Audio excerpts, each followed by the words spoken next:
Assalamualaikum warahmatullahi wabarakatuh.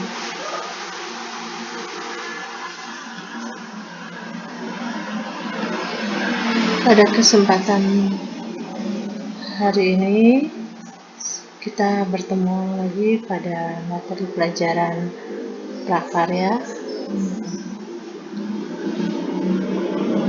Selamat bertemu kembali, salam kenal untuk kalian semua anak kelas 7. Kita akan mempelajari pertemuan ini, kita akan mempelajari tentang kerajinan serat alam dan buatan. Dimana ini materi kelas 7 semester 1. Sebelumnya kita sudah mempelajari tentang materi serat bahan lunak. Untuk pembelajaran hari ini, dimana tujuan pembelajaran pada hari ini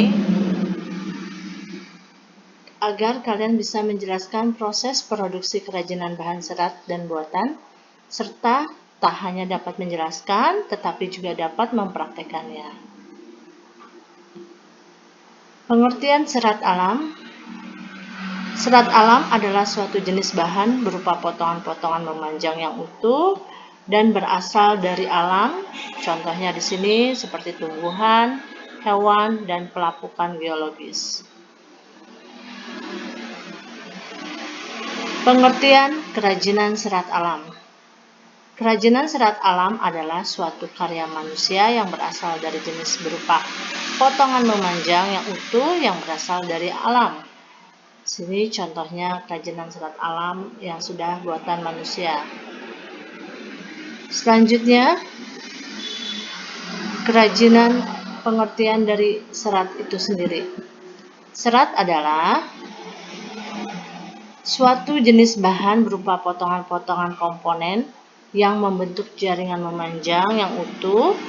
Di sini contohnya adalah serat yang paling sering dijumpai adalah serat pada kain. Itu namanya serat alam.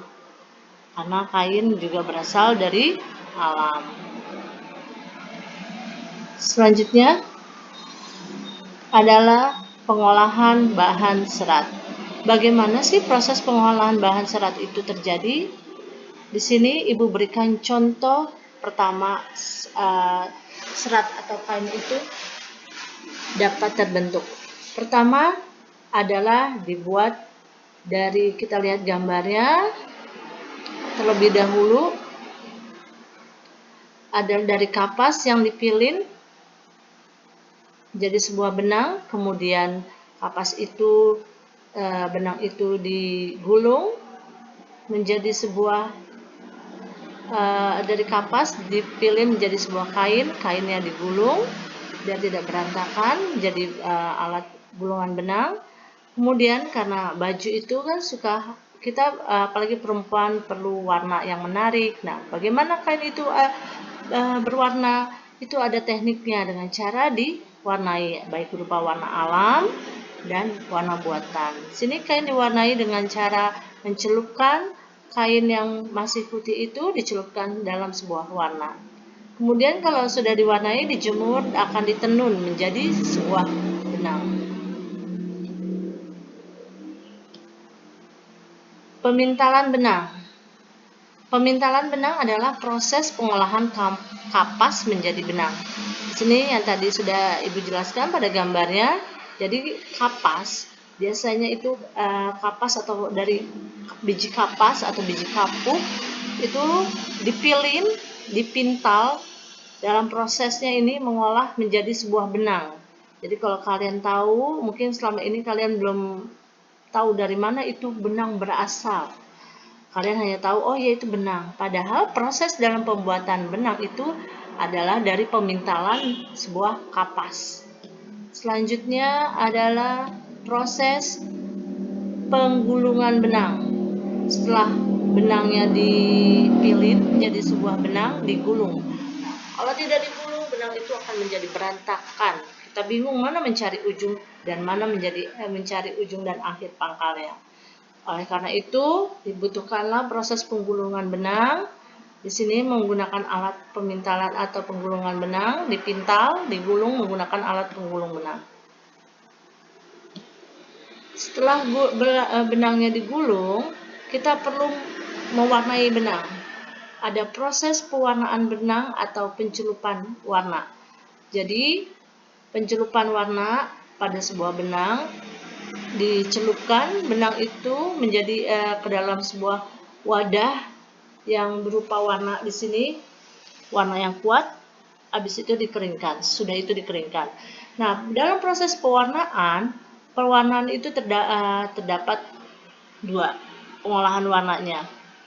Ada yang warna buatan, ada warnanya warna asli.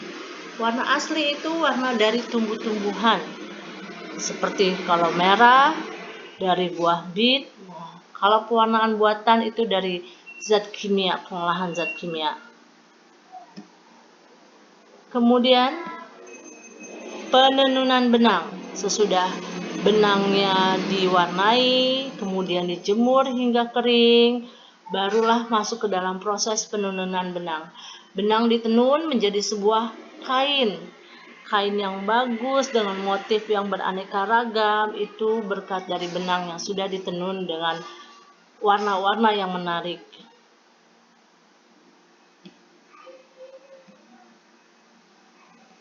Serat selanjutnya kita akan masuk serat dari tumbuhan.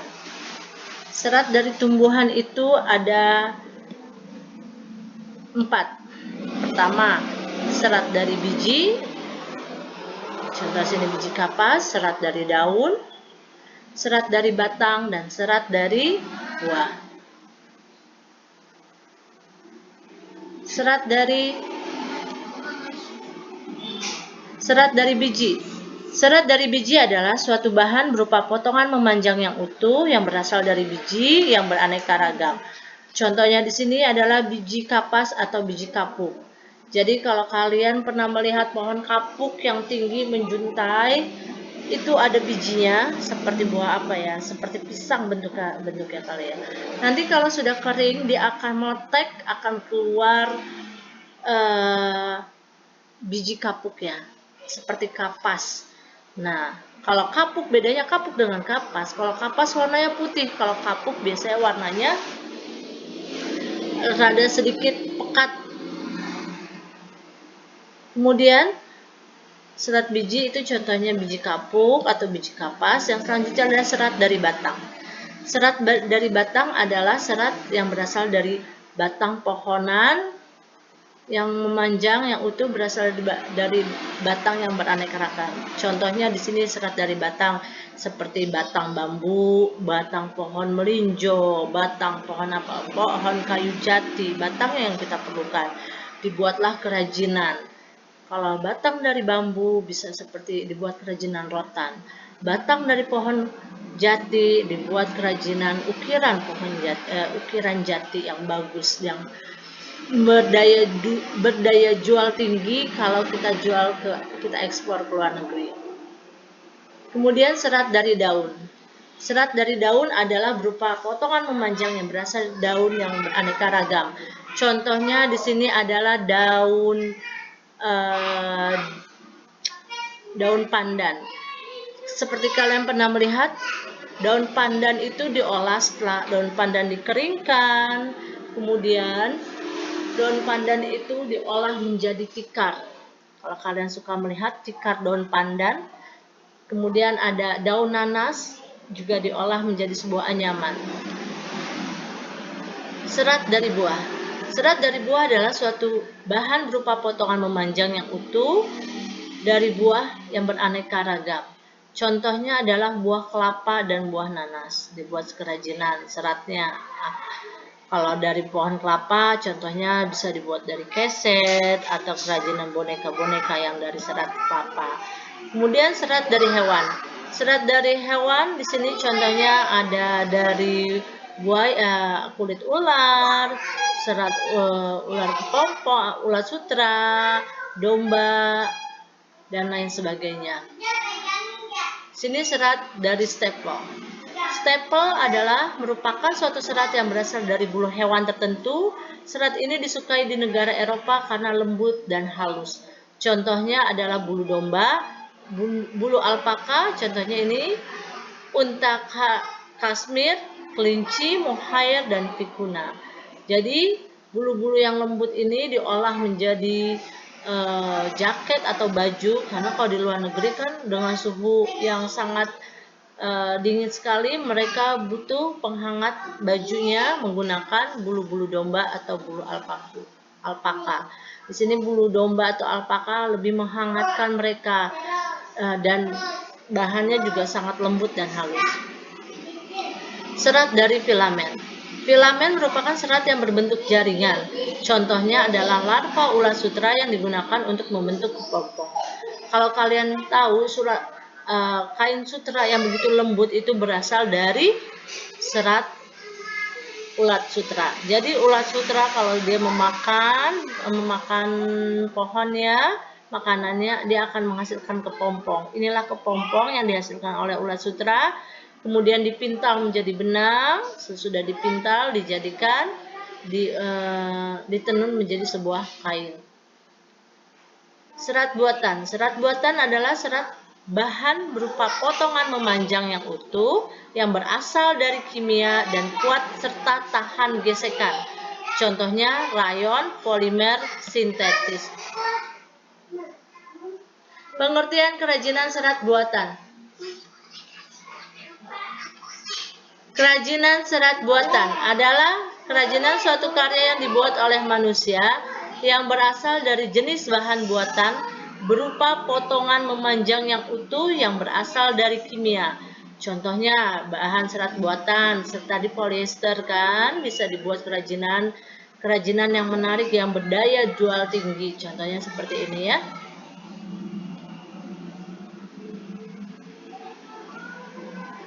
Kerajinan rayon tadi, kemudian polimer sintetis yang serat dibuat dari polimer buatan. Sini ada polimer sintetis poliamida nilon. Ada poliamida nilon merupakan serat yang kuat, sifatnya nilon adalah kuat tahan gesekan. Kemudian polyester adalah kain yang dibuat dari polyester, mempunyai serat cepat kering, kuat, dan dapat membentuk beberapa seperti serat alam. Untuk pakaian ringan tipis, polyester sangat baik jika dicampur dengan kapas. Ya, demikian penjelasan dari Ibu mengenai bahan ajar tentang kerajinan serat alam. Mudah-mudahan dapat bermanfaat bagi kalian.